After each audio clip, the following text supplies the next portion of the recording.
Difficile de ne pas se sentir dévisagé. La vingtaine de visages qui composent l'exposition semble suivre le visiteur du regard. Le jeune artiste Benjamin Geffroy se questionne et joue avec les reliefs du faciès. Il dessine au critérium pour bien définir les couches et les volumes. Le travail de Benjamin porte sur la figure, celle qu'on impose au monde.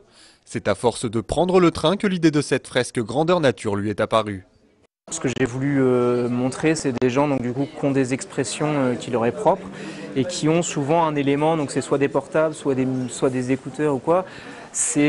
Pour moi, ça oblige à se poser la question, par exemple, mais qu'est-ce qu'il écoute au même moment? On vit tous les deux au même instant et lui, il est en train d'écouter une autre musique, il est en train de parler à quelqu'un d'autre. Et ça fait un peu, on va dire, fantasmer sur toute la vie qu'il a derrière son apparence.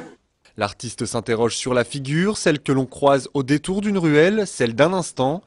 Et pour ne rien perdre de ses inspirations, Benjamin ne sort jamais sans son carnet de croquis, comme un photographe de l'idée instantanée. Et c'est vrai qu'avoir comme ça un objet dans lequel un peu toute notre vie est dessinée, ça permet de voir aussi ce qu'on ne sait pas sur soi.